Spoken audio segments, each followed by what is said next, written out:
GIT के online class में एक बार आप लोगों का स्वागत है। लास्ट डेट में हम लोगों ने देखा था सप्लाई चेन क्या होता है। ठीक। सप्लायर्स हमारे कितने तरह के होते हैं, इंपोर्टर्स क्या हैं, डिस्ट्रीब्यूटर्स क्या है, होलसेलर क्या है, इन सब चीजों के बारे में हम लोगों ने देखा था। आज से हम लोग को स्टार्ट करना है इन्वेंट्री मैनेजमेंट। तो देखिए, inventory management is the systematic process of procuring यानी buying, storing and selling of product are inventory to suppliers or end consumer with ease and on time। यानी इन्वेंट्री मैनेजमेंट के अंतर्गत हमें क्या क्या चीज देखनी होती है। हम सप्लायर से प्रोडक्ट बाई कैसे करते हैं, हम किसी प्रोडक्ट को स्टोर कैसे करते हैं, हम प्रोडक्ट को सेल कैसे करते हैं, और वो भी कैसे, इजी तरीके से, आसानी तरीके से, और ऑन टाइम, समय से। बस मैं अपने कंज्यूमर को, अपने इंड यूजर को हम समय से प्रोडक्ट सेल कैसे करते हैं, आसानी तरीके से। ठीक है। सप्लायर से प्रोडक्ट खरीदते कैसे हैं, गोडाउन में प्रोडक्ट को स्टोर कैसे करते हैं, ये सब कुछ हमको सीखना होता है इन्वेंट्री मैनेजमेंट के अंतर्गत। इन्वेंट्री मैनेजमेंट के हमें सबसे पहले ये ध्यान देना होता है कि हमें ऐसे प्रोडक्ट को परचेज करना होता है जिनका मार्केट में डिमांड बहुत ही ज्यादा, जिस प्रोडक्ट की सेल ज्यादा हो, वो इस प्रोडक्ट हमारे बिजनेस में खत्म ना हो, उससे पहले ही हमें ऑर्डर देके मंगवाना होता है। यानी उसकी स्टॉक मेंटेन करने की जरूरत हो। स्टॉक बहुत ज्यादा भी मेंटेन करने की जरूरत नहीं होती है, और ऐसा भी ना हो कि आपके कस्टमर आपसे यहाँ से लौट जाए। ये सब कुछ हम लोगों को देखना होता है इसमें। तो इन एनी बिजनेस नोइंग, किसी बिजनेस में जानने की जरूरत होती है व्हेन टू ऑर्डर, ऑर्डर हमें कब देना है। हर बिजनेस में जरूरत होती है ये पता करने की कि हमें ऑर्डर कब देना है। दूसरा, how much stock quantity to the order, हमें स्टॉक की कितनी क्वांटिटी ऑर्डर देनी है। When to reorder the stock, हमें री ऑर्डर कितने देर में करना है, कितने दिन में करना है ना, वो कैपेसिटी हमको समझनी है। जैसे मान लो हमारा कंप्यूटर का दुकान है, हमको ये पता है कि डेल के कीबोर्ड हमारे सबसे ज्यादा सेल होते हैं, तो हम ये वेट थोड़ी करेंगे जब सारा सेल हो जाएगा तब ऑर्डर देंगे। नहीं, जब हमारे स्टॉक में 10 पीस कीबोर्ड बचेगा तभी हम ऑर्डर दे देंगे।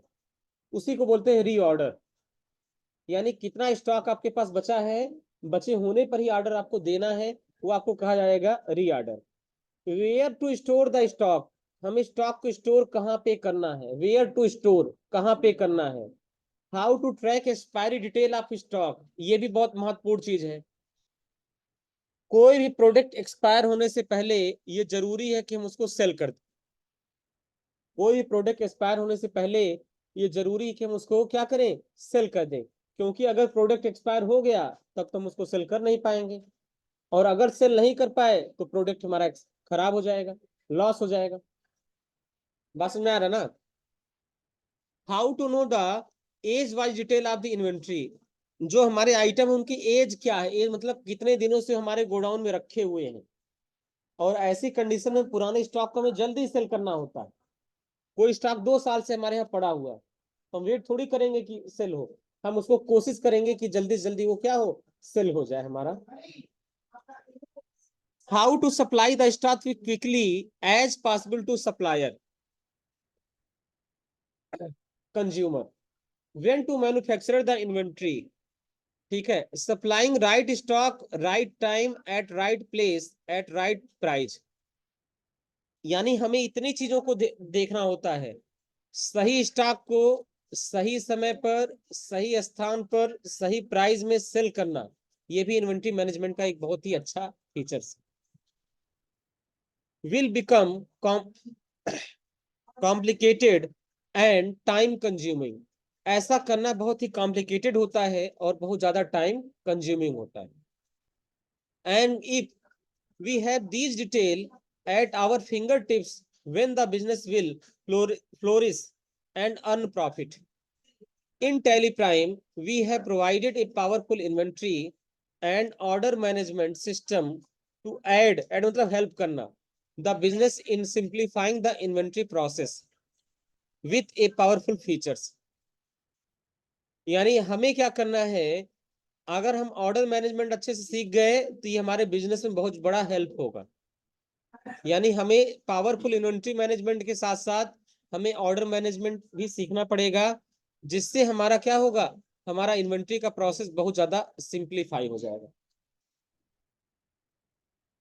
Maintaining batch by detail to track the movement of perishable goods. Perishable goods मतलब ऐसे गुड्स जो डेली उपयोग के काम में आते हैं, जिनकी एक लाइफ होती है, जैसे ब्रेड हो गया, आटा हो गया, बस में इनकी क्या है, एक लाइफ है, इनको हम लंबे समय तक स्टोर नहीं कर सकते, इन्हें पेरिसेबल गुड्स बोला जाता है। दैनिक जीवन में उपयोग की जाने वाली ऐसी चीजें, खाने वाली चीजें जिनकी एक निश्चित लाइफ है, कि 2 दिन 3 दिन 4 दिन 1 हफ्ता 10 दिन चलेंगे। मिल्क हो गया, क्यों, ये सब प्रोडक्ट हम लंबे समय तक स्टोर नहीं कर सकते, तो ऐसे प्रोडक्ट को हम बैचेज में स्टोर करते हैं, जिससे हम ये ट्रैक कर सकें कि हमारा कब कौन सा प्रोडक्ट एक्सपायर होने वाला।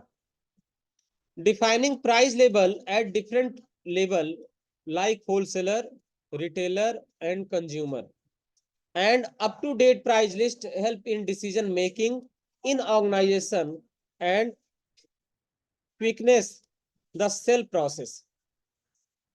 बस में आ रहा ना, हमें क्या करना है, हमें अलग अलग कस्टमर के लेबल के आधार पर, हमें अलग अलग कस्टमर के लेबल के आधार पर हमें अलग अलग रेट रखने होते हैं। अगर कोई होलसेलर हमारे यहाँ से खरीद के ले आता है, उसको सस्ते में देना होता है, रिटेलर ले जाता है तो थोड़ा सा और महंगे रेट में सेल कर सकते हैं। कोई कैश का कस्टमर आ गया जो बोला कि हम आपको नगद पैसा देंगे, उसको सही रेट देना होगा। कोई क्रेडिट पे लेके जा रहा है तो रेट बढ़ा के भी हम सेल कर सकते हैं। बस में आ रहा ना, तो इसे बोलते हैं प्राइस लेवल। अलग अलग कस्टमर के लिए अलग अलग लेवल सेट करना। कोई कम क्वांटिटी खरीद रहा है तो उसको ज्यादा रेट में सेल करेंगे, कोई ज्यादा क्वांटिटी खरीद रहा है उसको रेट हम थोड़ा सा कम कर देंगे। इसे बोलते हैं हम लोग क्या, प्राइस लेवल। ये हमारे लिए क्या है, ये हमारे लिए एक प्रकार का क्या है, price level. Manage tracking of inventory storage and transaction from different physical godown और लोकेशन। हमें अलग अलग गोडाउन या अलग अलग लोकेशन से हमें इन्वेंट्री को मूव कराना होता है, भेजना होता है।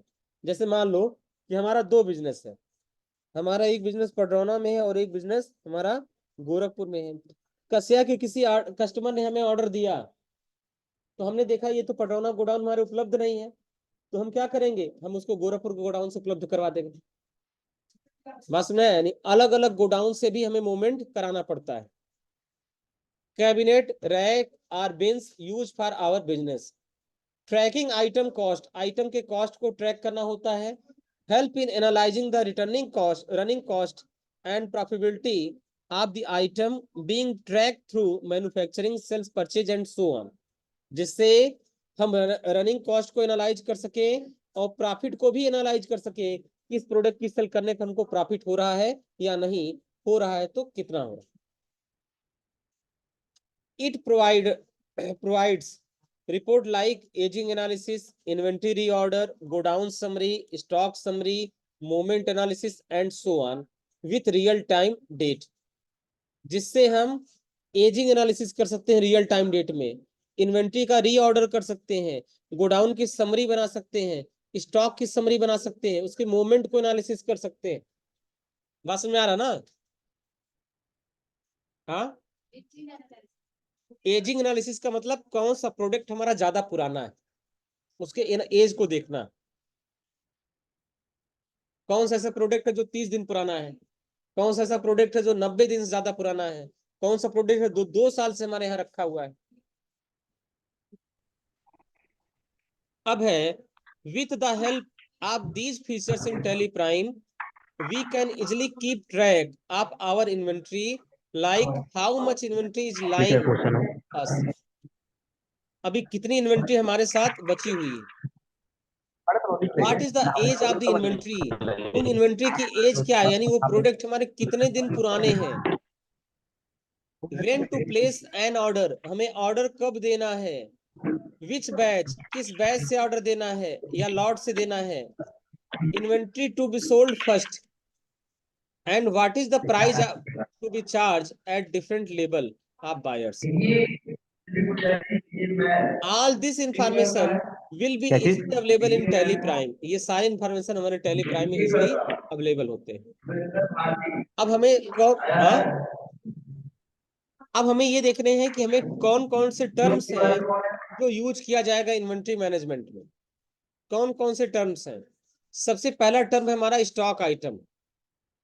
स्टॉक आइटम हम जान ही रहे हैं, it is a physical stock that is kept in the godown or store for sale. हमारे गोडाउन में या हमारे वेयर हाउस में जो प्रोडक्ट सेल करने के लिए रखा गया है वही हमारा क्या है, वही हमारा स्टॉक आइटम है। And it can be measured in quantity, जिसको हम क्वांटिटी में मेजर कर सकते हैं। 1 piece 2 piece, 1 kilo 2 kilo, 1 quintal 2 quintal, हम उसको मेजर कर सकते हैं। किसको? स्टॉक को। when we purchase the stock item, the quantity number of stock item increase। जब हम परचेज करते हैं तो उसकी क्वांटिटी बढ़ती है। हमारे पास 5 पीस था, हमने 5 पीस परचेज कर लिया, अब कितना हो गया? 10। And while making a sell, the quantity of stock item decreases। जब उसको सेल करेंगे तो क्या हो जाएगा? डिक्रीज होगा या कम हो जाएगा। ये तो कॉमन सी बात है। खरीदेंगे तो उसका क्वांटिटी बढ़ेगा और बेचेंगे उसकी क्वांटिटी घटेगा। अब inventory typically broken down into 3 categories. सबसे पहले कैटेगरी है रॉ मटेरियल, जान ही रहे हैं। रॉ मटेरियल क्या है? ऐसे स्टॉक आइटम है जिनके माध्यम से किसी नए प्रोडक्ट को हम बनाते हैं, वो हमारे हो गए raw material. Work in progress, ऐसे आइटम जो हमारी फैक्ट्री में प्रोसेस में है, रॉ मटेरियल से फिनिश गुड्स के कन्वर्ट होने में। हमारा बैग बनाने का कारखाना है, तो कुछ बैग हमेशा हमारे पास ऐसे होंगे जिनकी कटिंग हो चुकी है, जो सिलाई की जा रही है। कुछ ऐसे होंगे जिसमें चैन लगाए जा रहे हैं, यानी ना तो रॉ मटेरियल्स है और ना ही फिनिश गुड्स है। तो वो है क्या? वो वर्क इन प्रोग्रेस में है या वर्क इन प्रोसेस में है, वो हमारे प्रोसेस में भी चल रहे हैं। तीसरा फिनिश गुड्स, जब वो बिल्कुल रेडी हो जाते हैं तो उन्हें क्या बोला जाएगा? Finish goods. यानी स्टॉक आइटम हमारे 3 तरीके के हो सकते हैं, raw materials, work in process and finish goods. अब है गोडाउन। गोडाउन क्या है? It is the place, location, warehouse, rack where the stock item or goods like raw material, semi finished goods and finish goods are store. बात में आ रहा ना? यह वह प्लेस है, लोकेशन है, वेयर हाउस है, रैक है, जहां पर हम गुड्स को स्टोर करते हैं, जहां पर हम गुड्स को स्टोर करते हैं। बात में आ रहा ना? अब हमारा SKU, stock keeping unit. SKU क्या है? Stock keeping unit. देखियो, SKU stands for stock keeping unit. It is the unique code assigned to the product or service. यानी हर प्रोडक्ट या सर्विस को कोई यूनिक कोड असाइन किया जाता है for its identification. This code varies from organisation. हर ऑर्गेनाइजेशन का ये कोड अलग अलग हो सकता है, उसको बोलते हैं एसक्यू, स्टॉक कीपिंग यूनिट। जैसे मान लो कोई कपड़े की दुकान है ना, तो क्या करता है, हर कपड़े के लिए एक आर्टिकल नंबर डाल देते हैं, और वही उस आइटम का क्या होता है? कोड। उसे आइटम कोड भी बोला जाता है। उस आइटम कोड से उसको इजीली ट्रैक कर लेते हैं। बस में आया? तो क्या कर रखे, अपने हिसाब से हर आइटम का कोड बना रखे हैं, और उस कोड से उस आइटम को ट्रैक किया जाता है। अब है safety stock. It is also called buffer stock. It is stock that is kept for business in order to avoid the shortfall of goods stock in case of uncertainty in manufacturing or supply or demand। यानी कभी आपके पास अचानक में order बहुत ज्यादा आ गया और आपके पास आइटम कम है, तो कुछ स्टॉक हम रिजर्व करके रखते हैं। वो हमारे क्या है? वो हमारे बफर एक्स्ट्रा स्टॉक है। वो हमारे क्या है? बफर है। बफर मतलब एक्स्ट्रा है। जैसे मान लो आपको पढ़ने के लिए 4 कॉपी की जरूरत थी, आप दुकान पे गए 6 कॉपी खरीद के लाए, 2 किस लिए रखे? एक्स्ट्रा रखे कि कोई सब्जेक्ट का कॉपी बनाना होगा तो। हम बना लेंगे। उसी तरह बिजनेस में है कि अभी मान लो कभी स्टॉक की शॉर्टेज हमें हो जाए, कभी हमारा सप्लायर हमको टाइम से गुड्स ना दे, या हमारे पास डिमांड बहुत ज्यादा आ जाए और स्टॉक घटने लगे, ऐसे कंडीशन के लिए कुछ हमें बफर स्टॉक रखना होता है। वो स्टॉक हमारे सेफ्टी स्टॉक कहलाते हैं, रिजर्व स्टॉक है। Reorder label, it is the inventory label eight which the company has to place an order of stock item. हमने बताया ना, हमारे पास 10 पीस कीबोर्ड बचा हुआ है, तभी हम क्या कर रहे हैं, ऑर्डर दे रहे हैं, वो हमारा क्या कराएगा, रीऑर्डर लेबल कहलाएगा। हमारे पास 10 पीस स्टॉक बचा है, तभी हम ऑर्डर दे रहे हैं, वो हमारा क्या कराएगा, वो हमारा कराएगा रीऑर्डर लेबल। ये हर आइटम के लिए अलग अलग हो सकता है, जिन आइटम की डिमांड ज्यादा है उनकी रीऑर्डर लेवल भी ज्यादा होती है। जैसे मान लो रोज हमारे पास 10 कीबोर्ड सेल हो रहा है, तो हम देखेंगे हमारे पास जब 50 स्टॉक बचा हो 50 पीस का, तभी हम ऑर्डर दे दें, क्योंकि जब तक ये 50 पीस सेल होगा तब तक हमारे पास नया स्टॉक आ जाएगा। The importance of reorder label arise from the need to have sufficient stock to service customer order। यानी कस्टमर के ऑर्डर को फुलफिल करने के लिए, सर्विस करने के लिए हमारे पास सफिशियंट स्टॉक होना चाहिए। इसके लिए रीऑर्डर लेवल हम लोग क्या करते हैं, निर्धारित कर देते हैं। At the same time not to have unnecessarily heavy stock, high stock, और हमें अनावश्यक ज्यादा स्टॉक भी ना स्टोर करना पड़े, इसके लिए भी रीऑर्डर लेवल हमारे लिए क्या है, बहुत ही यूजफुल। अब है प्राइस लिस्ट। प्राइस लिस्ट क्या है, it is the list of item maintain by the organisation along with these price details. It is generally used by the organization that deal in multiple product। ऐसे organisation के लिए इस्तेमाल किया जाता है जो मल्टीपल प्रोडक्ट में डील करते हैं। Price list are maintain in various structures, इसे अलग अलग स्ट्रक्चर्स में मेंटेन किया जाता है। For different types of buyer, अलग अलग प्रकार के बायर्स के लिए, होलसेलर के लिए अलग, डीलर्स के लिए अलग, रिटेलर्स के लिए अलग। It is structured based on the classification of buyers and referred to at the time of making sale।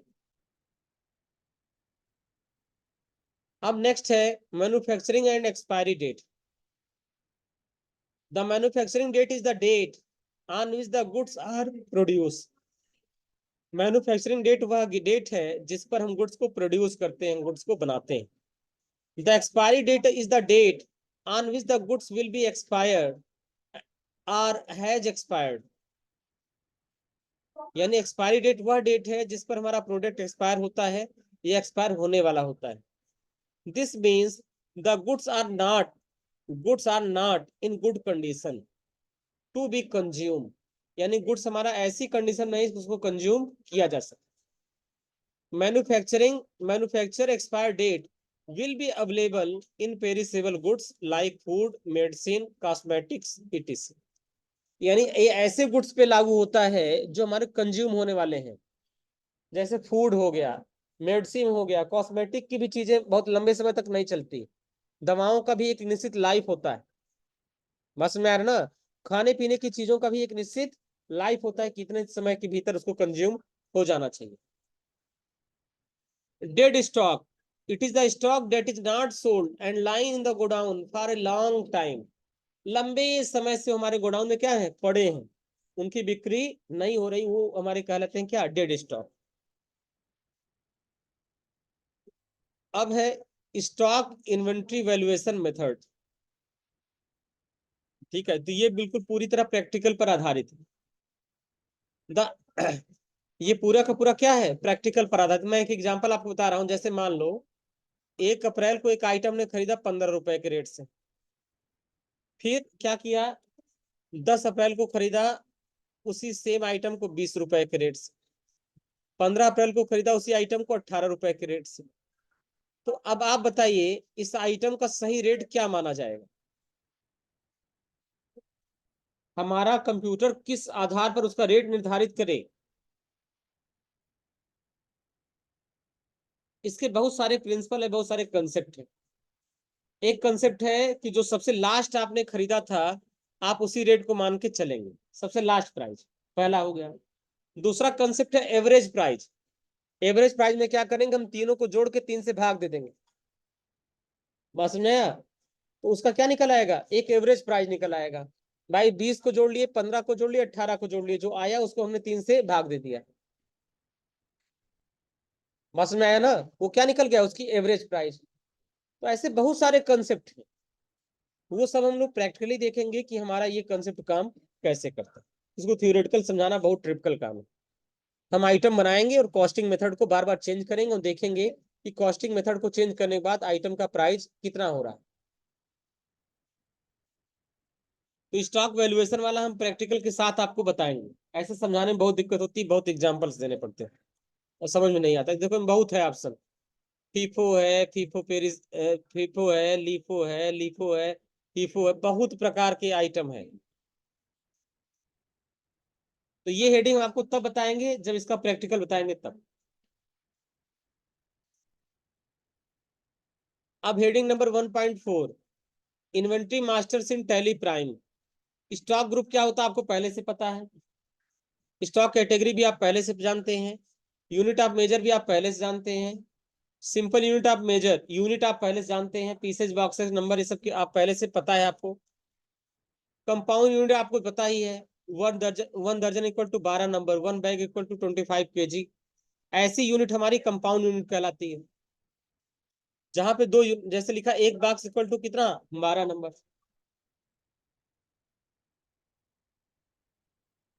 अब है अल्टरनेट यूनिट ऑफ मेजर। कई सारे ऐसे आइटम होते हैं जिनको खरीदते तो हम एक यूनिट में है लेकिन सेल किसी और यूनिट में करते हैं, तो वो यूनिट हमारी क्या कहलाती है, अल्टरनेट यूनिट। फिर उसके बाद है स्टॉक आइटम, जानते ही हैं, गोडाउन और लोकेशन आपको पता ही है। तो अब यहां से हम लोग शुरू कर रहे हैं अपना प्रैक्टिकल। प्रैक्टिकल में सबसे पहले बिजनेस का सिनेरियो आप जानिए, जिस बिजनेस का अकाउंटिंग आप करने जा रहे हैं वह बिजनेस हमारा किस इंडस्ट्रीज में काम करता है, उसका सिनेरियो क्या है, उस चीज को आप समझिए। बस में आ रहा ना नीतीश, समझ में आ रहा है? हाँ, काहे मुस्कुरा रहे हो इतना, बोलो। चलिए, Sridevi international is the biggest wholesaler dealer in India and deal in different type of washing machine। एक कंपनी है उसका नाम है श्रीदेवी इंटरनेशनल, ठीक है, और ये बहुत बड़ा होलसेलर है, किसका, इंडिया का, भारत का। किसके लिए, वॉशिंग मशीन के लिए, and the and powder, washing powder के लिए। वॉशिंग मशीन और वॉशिंग पाउडर का बहुत बड़ा डीलर है, नाम है Sridevi International. That belong the different brand like LG Samsung, ये अलग अलग ब्रांड के में डील करते हैं, एलजी का, सैमसंग का, सर्फ एक्सल का, एरियल का, तमाम चीजों के ब्रांड में क्या करते हैं, डील करते हैं। Company store the inventory in Padrauna and Gorakhpur location, company के पास दो लोकेशन है, गोरखपुर एंड पडरौना, वहां पे प्रोडक्ट को क्या करता है, स्टोर करता है। Inventory management is the tedious task, बहुत ही टेढ़ा काम है इन्वेंट्री मैनेज करना। And the and trading inventory on credit basis with multiple supplier is the challenging task for a company. Hence, company decided to the computerize their accounts using teleprime। इसलिए company ने सोचा कि इतना जो टेढ़ा काम है इन्वेंट्री मैनेज करना, तो क्यों ना इसका सिस्टम हम लोग क्या कर दें, कंप्यूटराइज कर दें। कैसे, टेली प्राइम सॉफ्टवेयर के साथ। तो कंपनी ने एक कंप्यूटर खरीदा और टेली सॉफ्टवेयर उसमें इंस्टॉल करवाया और चलाने के लिए एक आप लोगों में किसी को अकाउंटेंट के रूप में रख लिया। बात समझ में आ रहा ना? कंपनी ने सोचा कि ये इन्वेंट्री मैनेज करना बहुत ही टेढ़ा काम है, बहुत लेंदी प्रोसेस है, तो क्यों ना इस सिस्टम को हम कंप्यूटराइज कर दें, और सालों को बुला दिया अकाउंटिंग के काम के लिए। रोज कंपनी घाटे में जाएगी।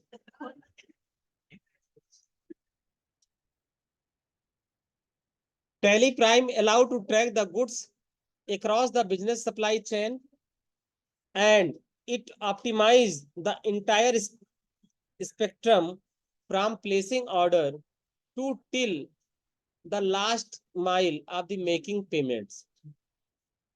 Before proceeding with the illustration, using Tally Prime inventory features based on the business scenario. Let us create the company in Tally Prime. यानी आगे के प्रोसेस को समझने से पहले हमें क्या करना है, एक कंपनी बनाना है। तो सबसे पहले आपको क्या करना है, यहाँ पे एक कंपनी बनाना है, कंपनी क्रिएशन।